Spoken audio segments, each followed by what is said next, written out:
The year is 2012. You get home from school, turn on your console and play Black Ops 2 Zombies. The iconic menu music fills your ears, and as you look at your player card, you notice the zombies rank next to it. You might have the skull and shotguns, you might have the skull and knife, or you might just have a skull. This ranking system was never explained by Treyarch, and over a decade later since its release, we still don't really know until now. Now, I tweeted about 2 years ago, seeing if anyone truly understood how the ranking system worked. No one really knew, even from the replies, but now we know how. And this is all possible thanks to the legend Dobby, who's a community member currently remastering Die Rise for Black Ops 3. Now, this remaster is going to include the Black Ops 2 Zombies ranking system, so what better way than to completely reverse engineer the system to figure out exactly how it works. Some massive props go to Dobby for discovering exactly how this works, where he put all his findings into getting max rank in one game and proving that it works. Once you're done watching this video, please open the description and go over and watch his amazing video. So breaking down the ranking system, we first need to talk about the fundamental 5 levels to the ranking system, rank 1 to 5. And these are the bone, the 2 bones, the skull with a knife, and the skull with the shotguns. And if you were rocking the skull with shotguns, people in the lobby knew that you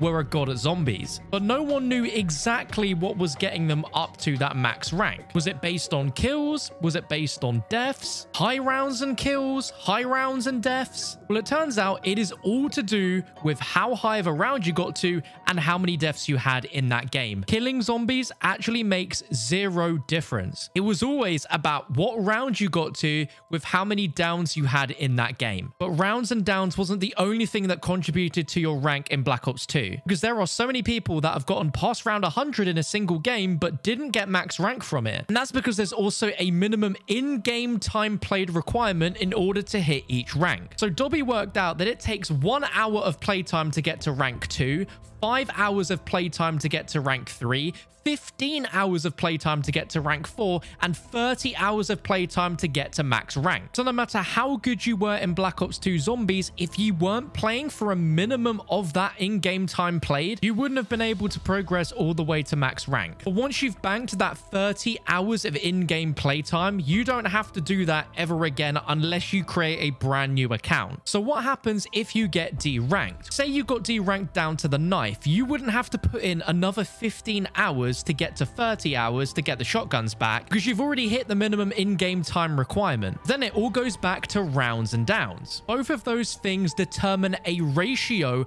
of your rounds to downs, which is not only affected by the rank that you are, but more specifically, what round you're on and how many downs you had during specific groups of rounds, which are every 5 rounds. Now, Dobby explained this with a line of code which looked pretty confusing. I'm going to explain it with some slight reformatting so it's a bit easier to understand. Make it simple. If you went down between round 1 and 5, you would have an influence of 1 to the ratio, resulting in a heavier penalty to your rank. If you went down between round 6 and 10, this would give an influence of 0.5 to the ratio, resulting in a medium penalty to your rank.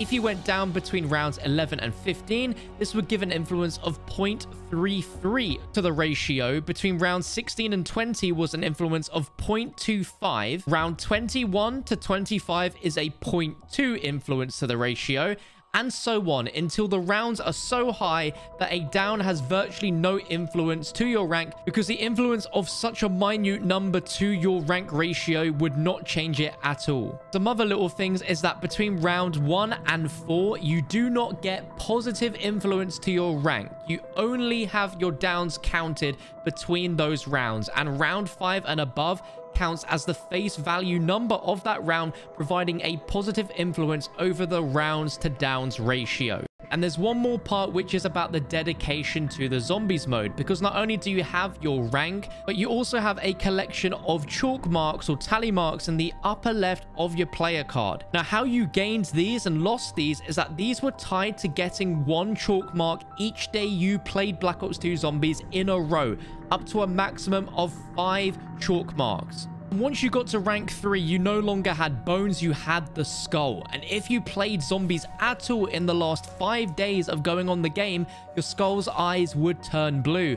And according to Treyarch, this is the mark of a pro-level zombies player. But there is one more thing to the rounds to down ratio, because obviously going down would be negative against your rank, but also by ending or leaving the game, it would also count. So if you went down to end a game, you would get 1 mark down on your rank for downing, but then another for the game ending. And if you loaded into a game and immediately ended it, it would still go against your rank despite the fact that you didn't go down. And one final thing, that within the code of the game, there's a check for rounds played, contrasting the round that you started the game on, and that the stats for the rank don't track until after 3 rounds have passed from the starting round. Everything we spoke about earlier still occurs for the ranks between rounds 1 to 4, but in custom matches where you could start at a round between 1 and 20, that would still be in effect, but it would count whatever round you started at as round 1. But Dobby has concluded that you can play 1 game of zombies, go to round 11, create a crawler that somehow survives for 30 hours straight, you would earn max rank. And this leads on to a very interesting discussion on if a ranking system like this would work in today's day and age. If we look at how COD games are integrated within each other,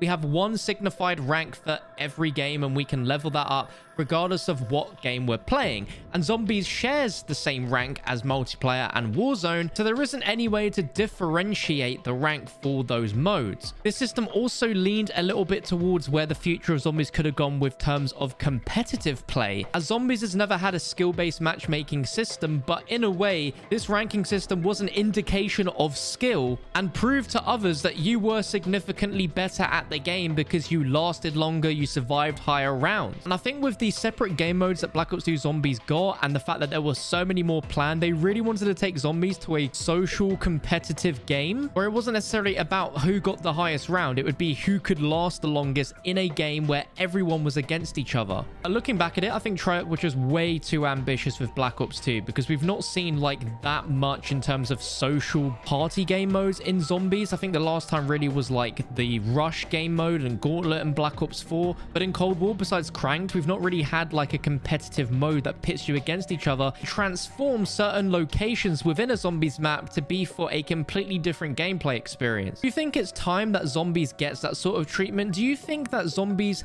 has a place for there to be social party game like experiences, or should Treyarch just stick to what they're good at, delivering a round-based experience that focuses on storyline and gameplay rather than try and do a dozen different Zombies game modes all at once, because it's not worked in the past? And what's also really interesting is looking at Black Ops 1 Zombies, that had no ranking system whatsoever. There was nothing. This was all completely brand new and pretty ambitious, but Black Ops 2 really hit the nail on the head for competitiveness throughout all the modes. Multiplayer with League play was absolutely incredible. It's insanity to me that they still haven't been able to replicate a system as good as what Black Ops 2 League play was. And a really interesting fact that I doubt any of you know is that Black Ops 3 Zombies was initially revealed behind closed doors as a sort of competitive Zombies offering at the GameStop Expo in Las Vegas in 2015, where they had 2 teams of competitive players playing Zombies on Shadows of Evil, and there was obviously no competitive game mode for these 2 teams of 4 to play against, but it was rather just